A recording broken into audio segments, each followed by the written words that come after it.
there, and welcome back to Hold and Modify, YouTube's most poorly produced, underproduced Amiga channel. And today, I'm doing kind of an update video, an addendum to the video I just made showing my Amiga Art Contest 2022 submission. Now, I did notice that some folks had an opinion that I did that with WinUAE. Now, do know that Doug's art competition makes no there's no rules about not using emulation to make your artwork. You can use emulation as long as ultimately you're using an Amiga. But some folks did have some questions for me, like, well, you said you were using WinUAE and it was configured to 100 megahertz 060 roughly, but what does that really mean? Like, if I have an Amiga at home, if I'm one of the fortunate few that have an Amiga at home right now in this era, what does that really mean? So what I wanted to show you was, so here's my Amiga 3000, all right, with the Re-Amiga board in it.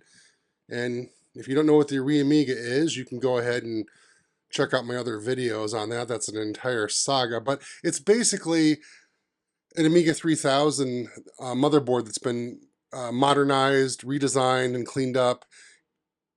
It uses all of the same exact real chips from the 3000. There's no FPGA on it, nothing like that. It's using all the original Amiga chips. And the only thing that's really, truly probably different is that it uses SIM modules for memory instead of zip. And then it has some custom stuff going on for the kickstart. But other than that, it's just a bog standard 3000. But the point is, and what I wanted to show you is that my 3000 has a 50 megahertz 68060 in it, and a Picasso 4 card. So I wanted to give you the contrast. If you watch my previous video, and if you watch this video into the to the end, you'll see a link to watch the previous video I'm talking about, but where I show you how I created this scene in Lightwave. I wanted to load it up on this real Amiga so you can see the difference, or see if you see a difference. So let's go ahead and load up the curved thing world that I saved, and let's see how fast this takes to draw the screen compared to the emulation. And again, I tried to make the emulation match real Amigas as much as possible. Well, that was really fast. So there you go. I've got my lots of balls showing up rather quickly, and they look really nice. Now, one of the things you might notice right away is that, well, on your WinUAE video, Lightwave had yellow. Why am I only seeing gray? Well, that's because this is an ECS Amiga. This is an Amiga 3000. It's not an AGA Amiga. And on the video I made, I was using an emulated Amiga 4000, which can do many more colors. The ECS, of course, can do 8 colors, and I'll turn it on right now. Now you're going to see something that looks a little more familiar, right? This looks more like what you saw in the previous video. So why don't I just use this mode? Well, that's because the ECS chipset is slower than the AGA chipset. And with Lightwave, it's kind of noticeably slower. So this 8-color mode I really do like this mode because you get the yellow color, the fourth color, I guess you could call it. And it's really, really helpful, but it really bogs and slows things down. So I tend to just leave ECS Amigas in 4-color mode. Now, didn't you just say you have a Picasso 4 in here? Yes. I could retarget this Lightwave screen to a Picasso screen mode, and it would be lightning fast, super fast. Heck, I could even open up Lightwave on a 1280 by 1024 screen mode. Wow, right? But if I do that, I lose the ability to make previews and play them back. Now, am I doing that a lot? No. So sometimes, yeah, I mean, obviously just running Lightwave in a retargetable mode is fine. You can do it. But for me, one of the things about the Picasso 4 card I really love is that it's a flicker fixer in addition to being an RTG card. And I love that I can use these native Amiga modes flicker free, and still use all of the native functions of the program. If you retarget, things start to break. So like I said, Lightwave's preview playback won't work. Programs like Vista Pro and Scene Reanimator won't even run if you've got RTG enabled. So I like the fact that this Picasso gives me this kind of like, you know, WinUE modern emulation of flicker fixing. And I say that because so many folks, especially younger folks that are getting into Amiga, they're used to running emulators or, modern RGB to HDMI stuff. So that's what this is doing for me. And by the way, there is an RGB to HDMI option for the 3000, so you don't have to have an expensive Picasso 4 card to get this nice flicker-free screen. You can get an RGB to HDMI for the 3000 because it is ECS. But now I am getting way, way off mark here. The point was to show you on a real Amiga, the difference between the emulated Amiga I was using and the real one, and to make sure that you understand, yeah, I really try hard to keep them in parity. When I do emulated Amigas, I don't want them to be so powerful that when I go back to a real Amiga, I'm in misery, right? I don't want it to be so slow that I'm like, oh my gosh, I need to go back to my Macintosh or my Windows PC with emulation to use Lightwave Amiga because, oh, the real Amiga Lightwave is so slow. No, I try to keep my emulated environments in parity.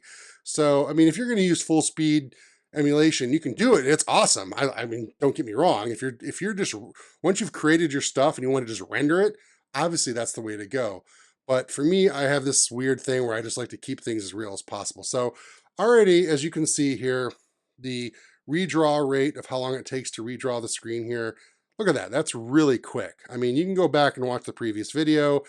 I would argue that this might actually be faster than the emulation environment I set up for real. Like this is redrawing really fast. Wow, that's impressive. But this should be saved with all of the same settings. Yep, reflections, enhanced high, depth of field, and of course, well, we can't do Ham 8, but I have the CyberGraphics plugin installed here. So this took around 6 minutes on my so-called 100 megahertz 68060 Amiga 4000 in WinUAE. So let's see what it takes here on this 50 megahertz 68060 real Amiga 3000.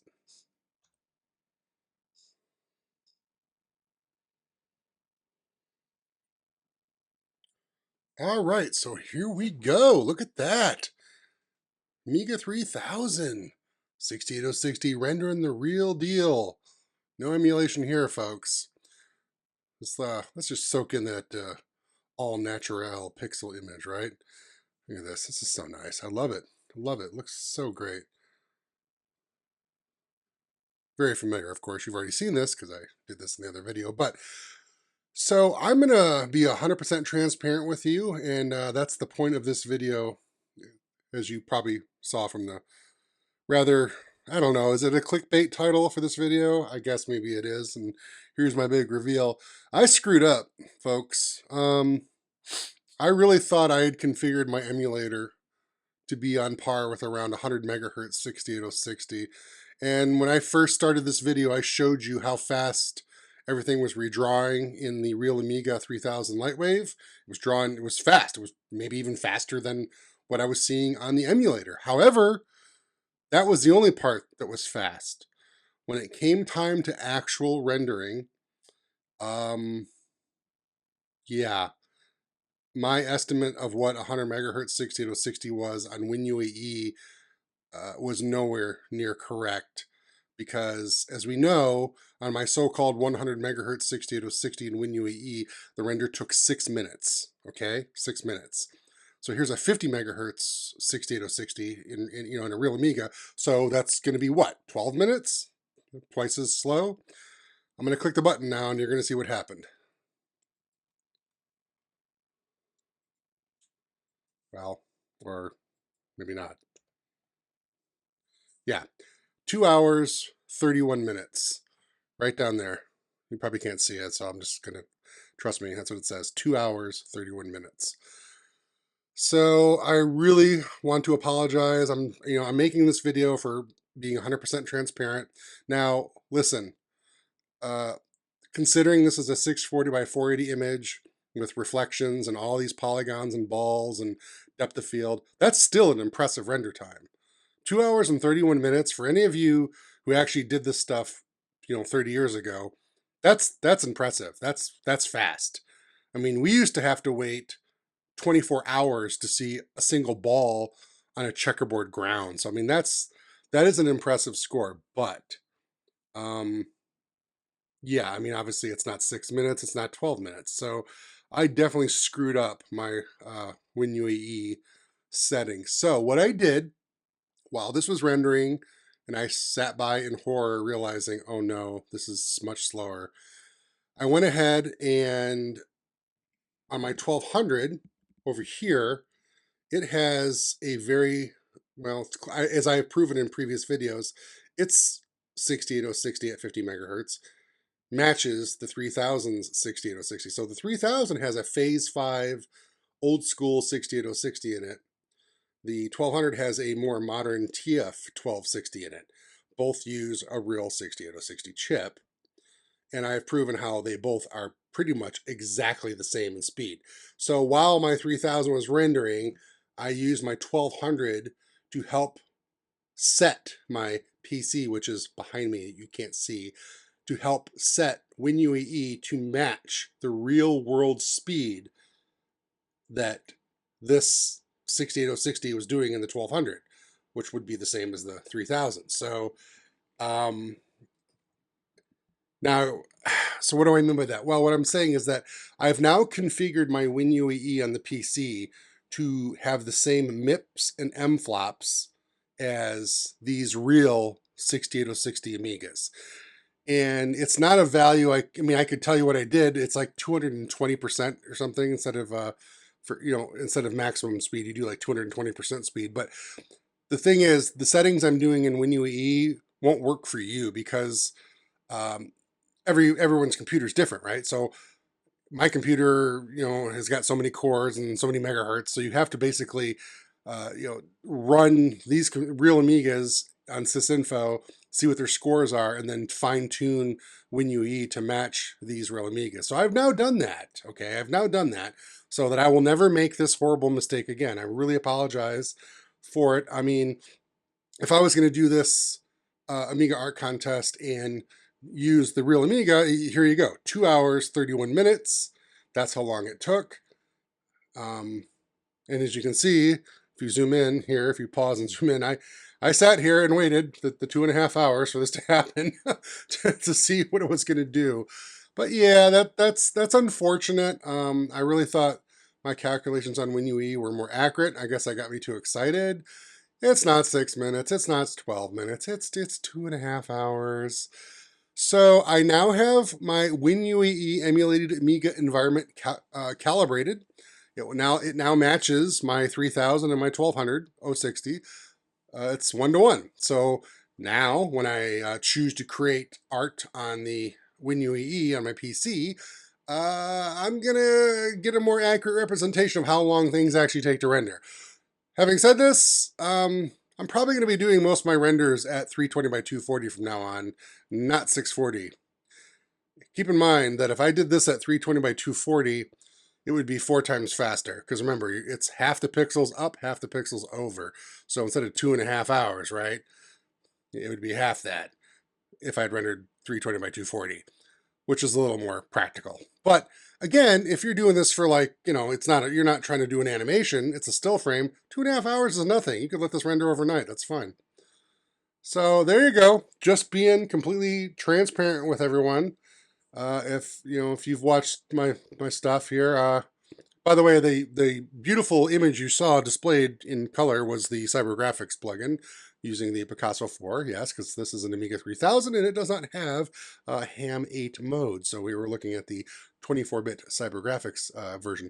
But yeah, I mean, when I saw how fast this was redrawing, I was like, oh man, this is great. I definitely nailed it, but no, I didn't. But now my WinUAE is set to match the speed of these real Amigas. So this won't happen again, this huge discrepancy. But I hope you enjoyed seeing this actual render being done on real Amigas at real speeds. And now you know. I don't want to mislead anybody. I don't want anyone to say, he's full of crap.